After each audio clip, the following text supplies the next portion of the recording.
नमस्कार दोस्तों, आज अपन पढ़ने वाले हैं एक देश एक चुनाव, जो कि अभी काफ़ी चर्चा में है। तो ये निबंध का भी टॉपिक बन जाता है अपने लिए, और चुनाव सुधार के में किस तरीके से उपयोग हो सकता है उसके लिए टॉपिक बन जाता है।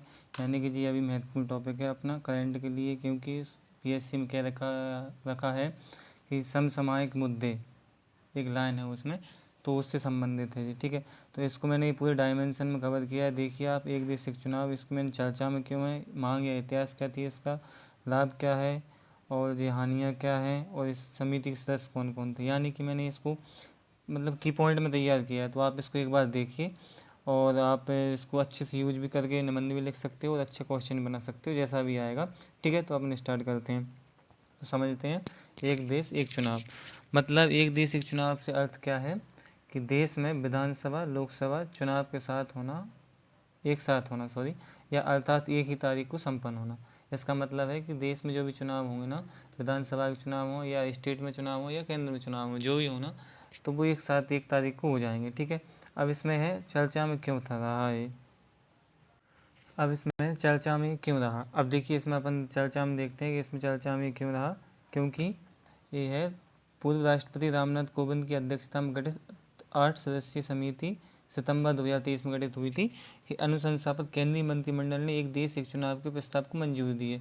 यानी कि जो चुनाव का प्रस्ताव है ना, जो अपने जो सत्र आने वाला है ना अगला, उसमें ये प्रस्ताव मतलब रखा जाएगा संसद में, और जो पास हो जाएगा तो एक चुनावी व्यवस्था लागू हो जाएगी अपने देश में। ठीक है, अब आगे पहुंचते हैं अपन मांग या इतिहास। तो इसमें समझते हैं कि ये कोई ऐसा मुद्दा नहीं है कि 2-5 साल का हो, ये मुद्दा बहुत पुराना है। जब अपनी पहली बार वो हुआ था ना 1967 के बाद, जो लोकसभा और विधानसभा में जो भंग हुई थी, तो इनका चुनाव व्यवस्था बिगड़ी थी, तब से ये व्यवस्था लागू हुई। तब से मतलब ये लागू तो नहीं हुई, लेकिन तब से ये क्या हुआ, मांग स्टार्ट हो चुकी है इसकी। ठीक है, तो इसमें अपन देखते हैं, इसकी मांग 1967 के बाद लोकसभा एवं विधानसभा के चुनाव में आए परिवर्तन के परिणाम स्वरूप उत्पन्न हुई, जो अगले के रूप में वर्णित है। ठीक है, सबसे पहले चुनाव की मांग किसने की, निर्वाचन आयोग द्वारा की गई थी।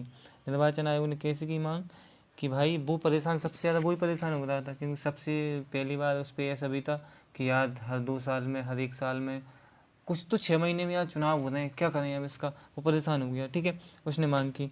दूसरा क्या है, दूसरा है अपना विधि आयोग। विधि आयोग की 170वीं रिपोर्ट थी, जिसके अध्यक्ष मतलब कौन थे विधि आयोग के, बीपी जीवन रेड्डी जी थे। इन्हें विधि आयोग ने 1999 में एक पेशकश की थी कि यार तुम एक देश एक चुनाव व्यवस्था लागू करो, इससे खर्च भी होता है और व्यवस्थाएं भी अस्त व्यस्त हो जाती हैं, इसलिए आप एक देश एक चुनाव को महत्वपूर्ण मुद्दा मानते हुए इस पर आगे कार्रवाई करें। ठीक है, अब 2003 में कौन है, लोकसभा अध्यक्ष द्वारा मांग की गई। लोकसभा अध्यक्ष द्वारा मांग की गई, तब कांग्रेस और क्या बोलते हैं बीजेपी सरकार थी ना, तो कांग्रेस में मतभेद था उस टाइम पे, इसलिए जो पूरी नहीं हो पाई थी। और 2015 में क्या हुआ था, स्थायी समिति संसद की स्थायी समिति द्वारा मांग की गई थी।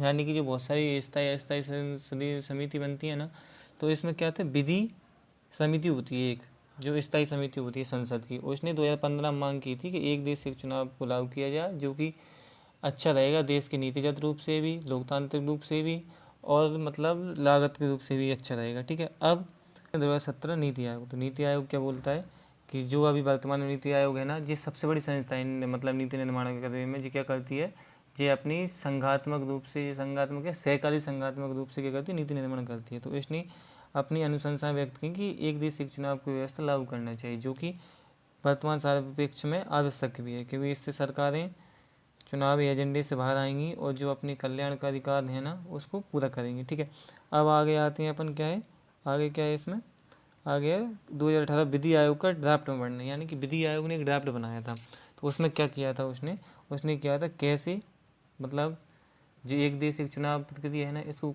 कैसे करना है, मतलब कैसे लागू कर सकते हैं। और दूसरी बात थी इसमें, और इसके क्या विकल्प हैं, यानी कि इसके विकल्प क्या हो सकते हैं, कैसे विकल्प हो सकते हैं, इसको किस तरीके से लागू कर सकते हैं, जी अपने क्या गया विधि आयोग द्वारा किया गया था। ठीक है, अब वर्तमान में क्या हुआ है, वर्तमान में देखें तो बीजेपी का जो चुनाव एजेंडा था ना, चुनाव का शपथ पत्र होता है, पत्र होता है उसका घोषणा पत्र, तो उसमें क्या किया था उसने कि उसने बोल रखा था कि एक देश एक चुनाव व्यवस्था को लागू करेंगे, जैसे यूसीसी का बोल रखा था। और फिर हाल ही में क्या हुआ कि पूर्व राष्ट्रपति रामनाथ कोविंद की समिति की सिफारिश मतलब आई थी, तो उसके हिसाब से जी है। ठीक है मांग, अब अपन आगे पहुँचते हैं। देखिए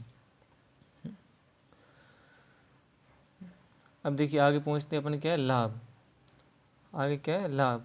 तो लाभ में आप देखिए, लाभ अपन डायमेंशन पढ़ेंगे, सरकार, वित्त, भ्रष्टाचार, सामाजिक और जनता, प्रबंध, देश की एकता, मतलब बहुत सारे डायमेंशन हैं, तो आप इसको देखिए, ठीक है। तो इसमें देखते हैं लाभ। लाभ में पहला है सरकार के सापेक्ष। सरकार सापेक्ष क्या लाभ है, अब देखिए सरकार सापेक्ष नीतिगत सक्रियता में वृद्धि, यानी कि नीतिगत सक्रियता से क्या है कि जो नीतियाँ बनेंगी ना, वो क्या होगा कि उसको सरकार लागू कर सकेगी। जैसे चुनाव आ जाता है तो चुनाव में कोई नीति है, मान लो अच्छी नीति है, तो उसको सरकार लागू नहीं कर पाती, या फिर कोई ऐसी नीति करती है कि चुनाव आने वाला है तो क्या करती है, लुभावने वाली नीति लागू कर देती है, तो जो कि नीति राष्ट्र के लिए भी सही नहीं है और जन कल्याण के लिए भी सही नहीं है, ठीक है। तो दूसरा क्या है, तत्कालिक लाभ या अपूर्ण घोषणाओं से बचाव। सरकार क्या करती है कि जब भी चुनाव होगा ना, तो वो ऐसी घोषणा कर देगी, सोचती नहीं है, घोषणा कर देगी फिर सबसे पहले। अब जैसे कि अभी सरकार की चल रही लाडली बहना योजना, उनने घोषणा कर दी, उनको चलाना पड़ रहा है, ठीक है। अब देखिए उसका देखिए पैसा कहाँ से आएगा, कर्ज लेना पड़ेगा, तो कर्ज चुकाएगा कौन, जनता चुकाएगी, यानी कि इसका दुष्प्रभाव तो थोड़ा है, भले लाभ है लेकिन दुष्प्रभाव तो है ना उसका। और तात्कालिक लाभ रूप से क्या कर देती है, घोषणा कर देती है ये सरकार अपनी, ठीक है। अब तीसरा क्या हो जाएगा, कर्मचारी व्यवस्था सुरक्षा आदि। देखिए कर्मचारी व्यवस्था में क्या हो जाती है कि लगभग एक मतलब रिपोर्ट थी चुनाव आयोग की कि एक चुनाव करवाने में 10 मिलियन यानी कि 1 करोड़ कर्मचारी काम करते हैं। तो आप देखिए उन कर्मचारी की सुरक्षा भी देखना पड़ती है उन कर्मचारियों को, ठीक है ना। तो उन कर्मचारियों की मतलब जो है ना, अपने अपने कार्य हैं उनसे भटकाव होगा। जैसे टीचर है तो टीचर पढ़ाने के काम से आएगा, तो यार भविष्य के साथ खिलवाड़ होगा बच्चों के साथ, तो उससे बचाव होगा, ठीक है, उसका भी लाभ है अपने लिए, ठीक है। और एक और क्या है, सरकार का निर्वाचन स्वभाव में नहीं होना। आप देखिए एक बात, जब चुनाव आते हैं ना, तो अपन मोदी जी को देखते हैं कि वो कहाँ पे जाते हैं, जैसे झारखंड चुनाव है अभी, तो वो झारखंड में रैली करने जा रहे हैं, यानी कि उनका काम रैली करना थोड़ी है ज़्यादातर, भले भी पार्टी से जुड़े हैं, उनका कर्तव्य बनता है, लेकिन उनका काम सबसे ज़्यादा अभी क्या है, प्रधानमंत्री के रूप में अपने देश को आगे बढ़ाना या देश के लिए कार्य करना, तो इसके लिए काम करना चाहिए उनको। तो ये व्यवस्था होगी, यानी कि सरकार क्या रहेगी, निर्वाचन मूड में नहीं आएगी कभी भी कि यार चलो चुनाव आ रहे हैं तो अपन घोषणाएं करें, ऐसा काम करें वैसा काम करें, कोई नहीं। वो क्या करेगी, जो अपने नीतिगत होगा, जो राष्ट्र के लिए हित में होगा, जनता के हित में होगा, वो काम की जाएगी इसमें, ठीक है। अब आगे आते हैं वित्तीय लाभ।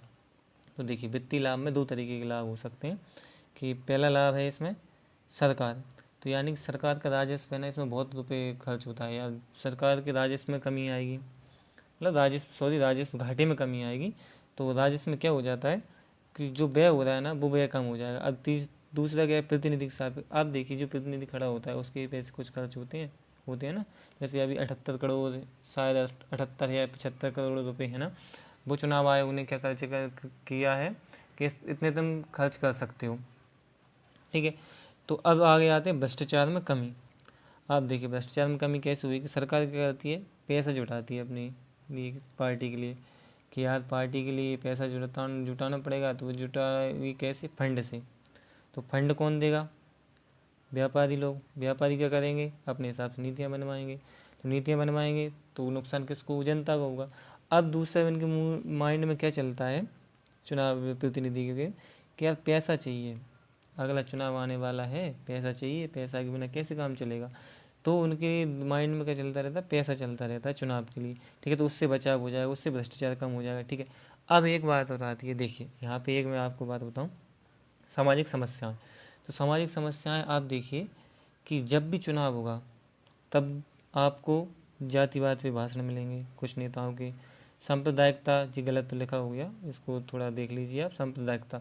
तो सांप्रदायिकता पे भी मतलब भाषण मिलेंगे, हिंदू, मुस्लिम, ईसाई, सिख, मतलब बहुत सारी बातें होंगी, ठीक है। क्षेत्रवाद, तो क्षेत्रवाद की महत्ता को बढ़ावा दिया जाएगा।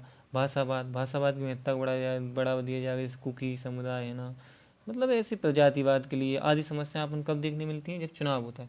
अब जैसे मान लो चुनाव 5 साल में होगा तो ये समस्याएं भी अपन कम देखने को मिलेंगी, तो इसका ये फ़ायदा हो जाएगा, ठीक है।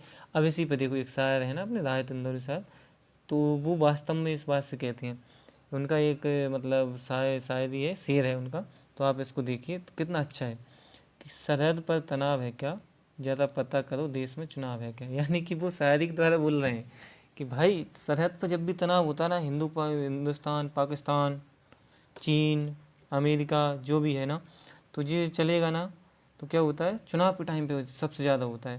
तो इसलिए राजेंद्र जी ने इतनी अच्छी बात की। वो तो बहुत अच्छे अच्छे हैं यार, उनको मज़ा भी आ जाता है सुनने में, आप सुनिए बहुत मज़ा आता है। ठीक है, अब क्या है, जनता में मतदान की प्रबल नहीं सॉरी जनता में मतदान की भावना प्रबल होना। देखिए, अगर चुनाव 5 साल में एक बार होंगे तो जनता क्या करती है, यार चलो 5 साल में हो रहे हैं, अपना कर्तव्य भी है, अपन चलो चलो चलते हैं, चुनाव डाल के आते हैं।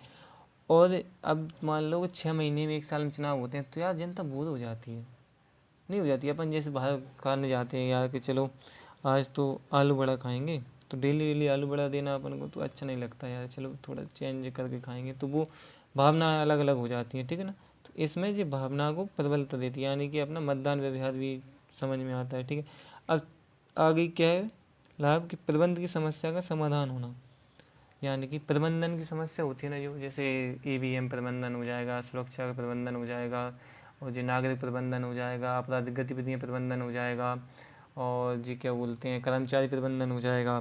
तो ये चीज़ें हैं ना, तो जिनका प्रबंधन का समाधान हो जाएगा, एक ही बार करना है 5 साल में, क्या हो जाएगा, सही हो जाएगा। ठीक है, और एक सबसे इम्पोर्टेंट मुद्दा जो अपन को पहले भी पढ़ना था, देश की एकता और अखंडता को फायदा होगा, यानी कि जो भी होगा ना, कि स्थायी स्थायी चीज़ें होंगी ना, तो उससे क्या हो जाए, देखो विदेश निवेश ही बढ़ता है उससे। ठीक है, तो उससे सरकार की मतलब जो होती है ना विश्वसनीयता, वो भी बढ़ती है, और विदेश में छवि भी अच्छी होती है, और देश की एकता, यानी कि जो काम देश की एकता अखंडता के लिए आवश्यक है ना, तो वो काम भी किए जा सकते हैं इसमें।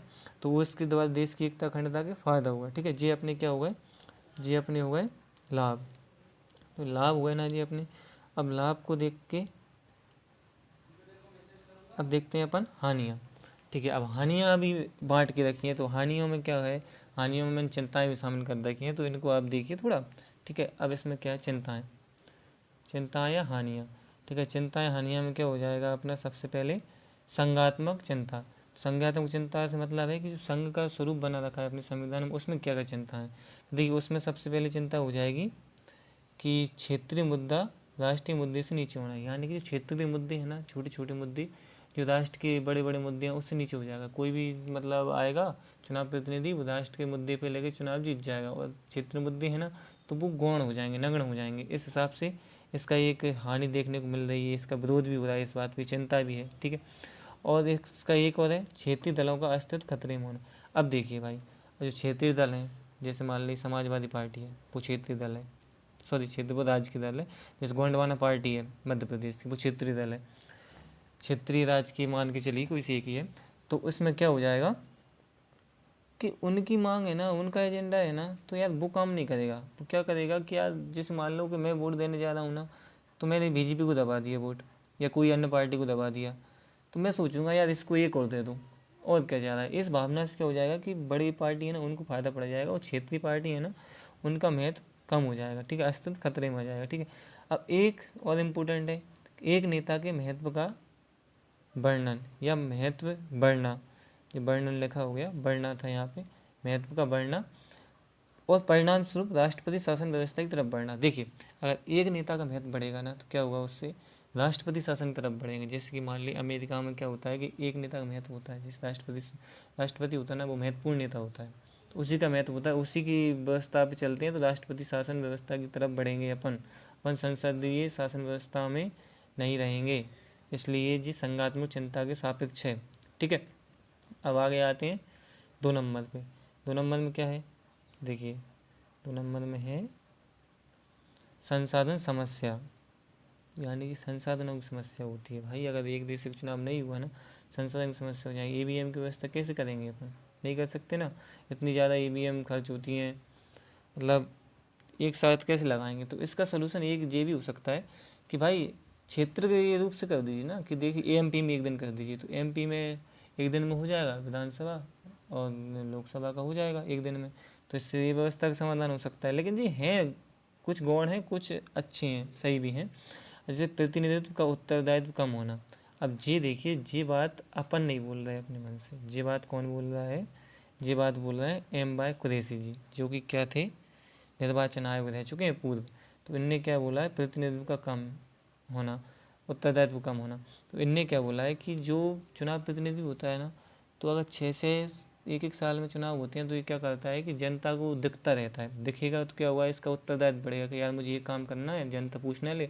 अब वो 5 साल में आएगा तो 5 साल में देखेगा तो जनता क्या पूछेगी यार, कुछ तो पूछते भी नहीं है। और कुछ क्या होती है कि बिन में भी शिथिलता आ जाती है प्रतिनिधि में, क्या 5 साल में जाएंगे संभाल लेंगे, दो लेंगे, थोड़ा हंस लेंगे, थोड़ा पैसे दे देंगे, इस हिसाब से वो उनका मूड चेंज हो जाता है। या कुछ मानिए उनकी मानसिकता घृणित हो जाए, वो भी हो सकता है, उत्तरदायित्व कम हो जाएगा उससे, ठीक है। और एक चौथा नंबर क्या है, संविधान संशोधन की जटिलताएं।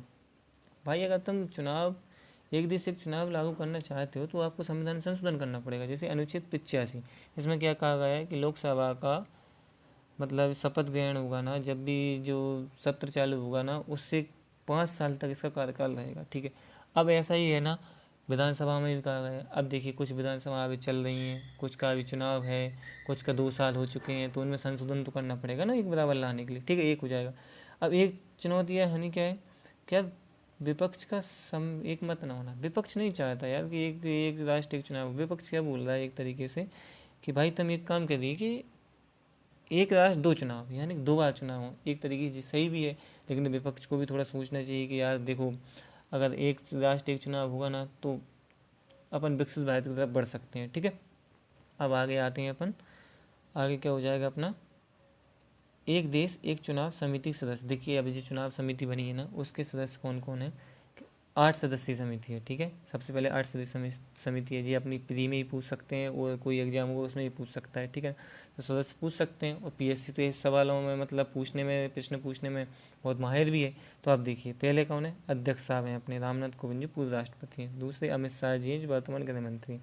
गुलाम नबी आज़ाद जो राज्यसभा सदस्य थे पहले।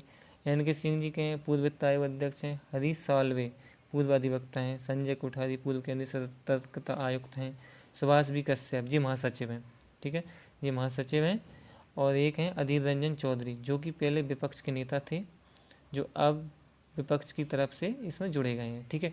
तो ये हैं अपने समिति के सदस्य। अब ठीक है, अब आपको देखिए आपने क्या पढ़ा कि एक देश एक चुनाव पढ़ लिया, मांग पढ़ ली, चर्चा क्यों है वो भी पढ़ ली, लाभ देख लिए, हानियाँ देख ली, चिंताएं देख ली। अब आप इसमें निष्कर्ष लिखोगे, ठीक है, और नीति आयोग को लिखोगे और इसमें अपने विचार डालोगे, ठीक है।